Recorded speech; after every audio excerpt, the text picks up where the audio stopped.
और प्रभात फेरी के माध्यम से जागृति अभियान चलाता हूँ कि आधी रोटी खाएंगे, बेटा बेटी को पढ़ाएंगे, मूर्ख रहना पाप है, अनपढ़ रहना पाप है। इस तरह से मैं, या रानी के पेट से जो बेटा हो या बेटी, और नौकरानी के पेट से बेटा हो बेटी, सबको वोट देने का, मताधिकार देने का सम्मान अधिकार है। एनडीए के साथ कहीं न कहीं खिचड़ी पक रही थी, और खिचड़ी पकाने के दरमियान इन्होंने जो इस्तीफा दिया, निश्चित रूप से राजनीतिक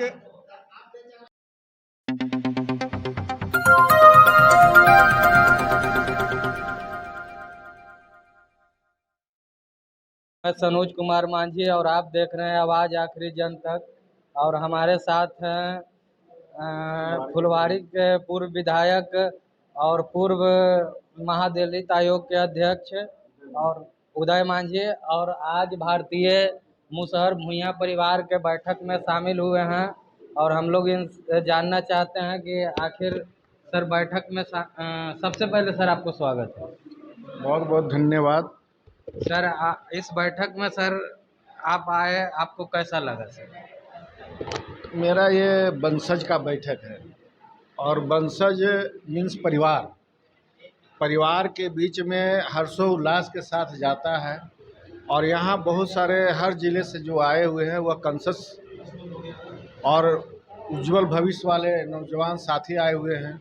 इन सबों से मिल कर के मुझे हर्षोल्लास और प्रफुल्लित हूँ कि ऐसा हमारा मुसहर परिवार संघ के तहत बैठक हुई है, और इसमें मुझे भी आमंत्रित किया गया, उस योग्य समझा गया। इसके लिए इस संघ के सभी परिवार को मैं कोटि कोटि बधाई देता हूँ, धन्यवाद करता हूँ। सर 2024 में लोकसभा का चुनाव है सर, क्या इसमें आपको इस बार भागीदारी मिलेगी? 2024 जो होने वाला है चुनाव, मैं खास करके, मेरा एक अभियान चल रहा है, मुसहर भूइयाँ शोषित वंचित जन अधिकार जागृति चिंतन अभियान। इस अभियान के तहत मैं पूरे बिहार भर में अपना कार्यक्रम कर रहा हूँ। जहाँ जहाँ ऑफर हमारे समाज के लोग आते हैं, अच्छा लगता है मेरा प्रोग्राम, तो बुलाते हैं, मैं जाता हूँ। लेकिन मुख्य रूप से मैं जम्मू लोकसभा को चिन्हित करके वहाँ अपने समाज को, मुसहर भूइयाँ समाज को, शोषित वंचित समाज को जगाने का प्रयास कर रहा हूँ, शिक्षा से ओतप्रोत करने का प्रयास कर रहा हूँ। क्योंकि विकास का मुख्य कारण जो हम लोग का है कि अभी तक पिछड़ेपन का मुख्य कारण है और विकास से कोसों दूर है, वह मुख्य कारण शिक्षा ही है। शिक्षा से हम लोग अभी तक परिपूर्ण लैस नहीं हुए हैं। इसलिए अपने समाज को मैं कहूँ, नारा भी दिया हूँ, स्लोगन भी देता हूँ, और प्रभात फेरी के माध्यम से जागृति अभियान चलाता हूँ कि आधी रोटी खाएंगे, बेटा बेटी को पढ़ाएंगे, मूर्ख रहना पाप है, अनपढ़ रहना पाप है। इस तरह से मैं गांव कस्बे में भी अभियान चला रहा हूँ, प्रभात फेरी भी करता हूँ, ताकि शिक्षा से हमारा मुसहर भूइयाँ शोषित वंचित समाज जो है वह शिक्षा से ओतप्रोत हो जाए, ताकि हम लोग जो ललायित हैं पर्चा के लिए, भूमि के लिए, इंदिरा आवास के लिए, पेंशन के लिए, तो कलम में ताकत है। और डॉक्टर भीमराव अंबेडकर साहब जो दिए हैं, अपने इशारों में सब कहे हैं, वह सब इशारा परिपूर्ण शिक्षा से ओतप्रोत होने के बाद ही होगा। इसलिए मैं चाहता हूं कि पूरे बिहार में हमारा मुसहर समाज पहले शिक्षा से ओतप्रोत हो जाए और मताधिकार के बारे में जाने। मैं ये सब मताधिकार के बारे में बताता हूं इसलिए कि डॉक्टर भीमराव अंबेडकर जी ने बताए हैं कि राजा के या रानी के पेट से जो बेटा हो या बेटी, और नौकरानी के पेट से बेटा हो बेटी, सबको वोट देने का, मताधिकार देने का सम्मान अधिकार है, मौलिक अधिकार है। और उस मौलिक अधिकार को जगाने का प्रयास अपने जागृति अभियान में चलाता हूं।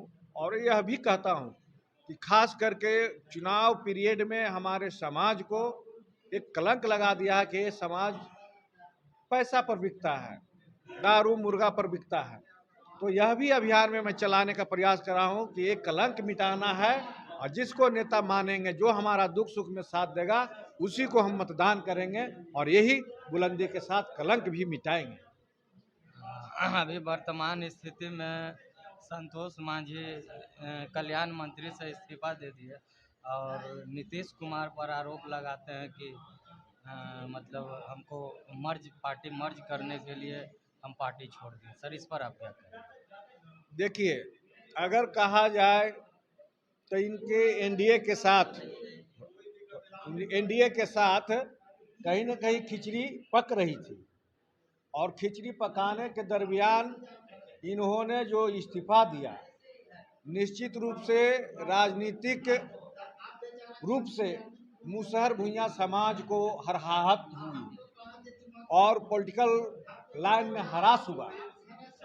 इनको इस तरह का इस्तीफा नहीं देना चाहिए, क्योंकि गरीब गुरुओं का मसीहा लालू प्रसाद यादव जी, शोषित बच्चों का मसीहा लालू प्रसाद यादव जी ने अपने जमाने में गांव के गांव इंदिरा आवास बनवाए, मान सम्मान दिए, अधिकार दिए, सामाजिक क्रांति लाए और अधिकार दिए।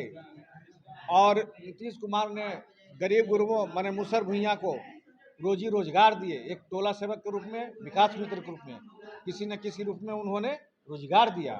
तो महागठबंधन में लालू प्रसाद यादव जी, श्री मुख्यमंत्री नीतीश कुमार जी और उप मुख्यमंत्री तेजस्वी प्रसाद यादव जी मुसहर भुइयां शोषित वंचित लोगों का छत्रछाया देने का काम किया, आगे बढ़ाने का काम किया। और अगर उनको मन में अगर खोट होती तो जैसे मुसहर का बेटा इस्तीफा दिया तो मुसहर के बेटा को पुनः मंत्री नहीं बनाते, तब हम जानते हैं कि मुसहर का विरोध करते हैं। लेकिन वैसा बात नहीं है। भगवतिया देवी से लेकर के आज तक एमएलसी भी बनाए आरजेडी के सुप्रीमो लालू प्रसाद यादव, तो मुसहर के बेटा को बनाए। आज रिकॉर्ड देख लीजिएगा कहीं भी इतिहास में कि मुसहर के बेटा को कोई नहीं एमएलसी बनाया है, चाहे जितना भी पार्टी रहे, कोई भी पार्टी रहे। लेकिन लालू प्रसाद यादव का उदार विचार और तेजस्वी प्रसाद का उदार विचार, उन्होंने एमएलसी मुसहर के बेटा को बनाने का काम किए। और नीतीश कुमार ने बिहार के सर्वोपरि कुर्सी जो होता है, बिहार का मुख्यमंत्री के पद पर बैठाने का काम मुसहर के भुइयां का बेटा का काम किए कि मुख्यमंत्री बनाए, और उनके बेटा को भी मंत्री बनाए, दो पद दिए, उसके बाद में एक पद दिए।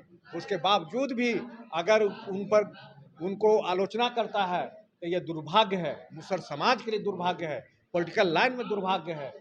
क्योंकि जिन्होंने वो जिस हिसाब से मुसहर को आगे बढ़ाने का प्रयास किया, डॉक्टर भीमराव अंबेडकर का भी सपना था, कहना है कि विकास का कुंजी राजनीतिक है और राजनीतिक में रह करके अपने समाज को विकास कर सकते हैं। लेकिन वैसे उसे शीर्ष कुर्सी पर बैठ करके इन्होंने छोड़ने का काम किया। और आज कहते हैं महागठबंधन वाले बेइज्जती के नहीं, हर कोई मांगता है कुर्सी पर है। आज प्रधानमंत्री से भी घटना हुआ, रेलवे घटना हुआ और सभी घटना हुआ, सब कोई कहता कि इस्तीफा दे, लेकिन स्व विवेक से अपना कोई इस्तीफा नहीं दिया। मुख्यमंत्री से भी सब कह रहे हैं कि इस्तीफा दे, पुल गिरा तब, लेकिन इस्तीफा नहीं दिए। और जदयू आरजेडी का 1.5 महीना पहले चल रहा था कि विलय होगा, आरजेडी या जदयू में दोनों में विलय होगा, लेकिन उन लोगों अपना विवेक से विलय नहीं किए। लेकिन हमारा समाज अभी एक कच्चा घड़ा का बना हुआ है। जिस तरह से आप जिधर मुड़ना चाह रहे हैं उधर मुड़ जाते हैं। अच्छा ठोस निर्णय लेने की कैपेसिटी नहीं है। और कहा गया है कि हमारे दादा परदादा कहते थे कि मुसहर भुइयां समाज में जब ज्ञान बट रहा था 4 बजे भोर में, तो ये लोग लाइन कतार में लगा हुआ था, लेकिन मुसहर भुइयां आलस से जगा नहीं, इसलिए ज्ञान का सद्बुद्धि नहीं हुआ। आज उसी का देन है कि पिछला रोटी खाया पीछे बुद्धि आया है। आज ही 25 तक ही मंत्री रहते और एमएलसी इनका समाप्त होता तो महागठबंधन में रहते तो एमएलसी भी बनते, पुनः इनका जीर्णोद्धार होता। लेकिन इन्होंने राजनीतिक पॉलिटिक्स में मुसहर भुइयां का बहुत पीछे छोड़ने का काम किए हैं। 75 वर्ष आज़ादी के बाद तो विकास नहीं हुआ और इन्होंने 10 साल बढ़ा दिया। हमेशा SC/ST कोटे से कल्याण मंत्री मुसहर जाति को बनाया जाता है, लेकिन आज तक हम लोग जमीन पर देखते हैं कि मुसहर का विकास नहीं हुआ है। क्या रत्नेश सदा से हम लोग उम्मीद कर सकते हैं कि बदलाव होगा? कुर्सी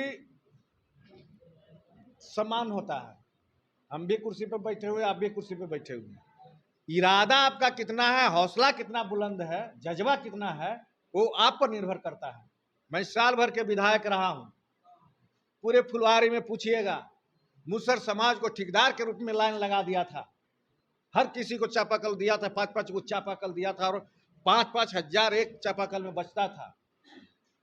बैंक में और इंजीनियर के यहाँ और मैंने पाइप लेने वाला दुकान के यहाँ लाइन लगा रहता था, सबको कहता था कि कितना मैंने मुसहर समाज एक्टिव हो गया है।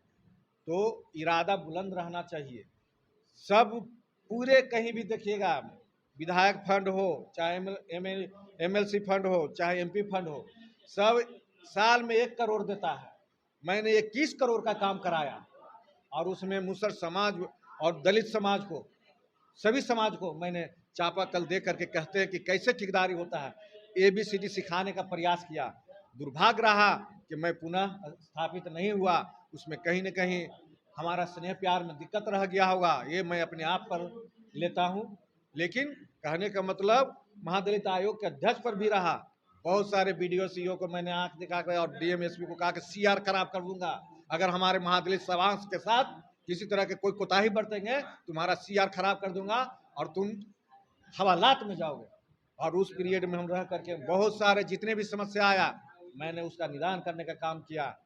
मुख्यमंत्री जनता दरबार लगता था, वहाँ पहले कोई भी जाता था तो सीधे कहता था कि महादलित आयोग में जाओ, वहाँ से तुम्हारा नहीं होगा तब मेरे पास आना।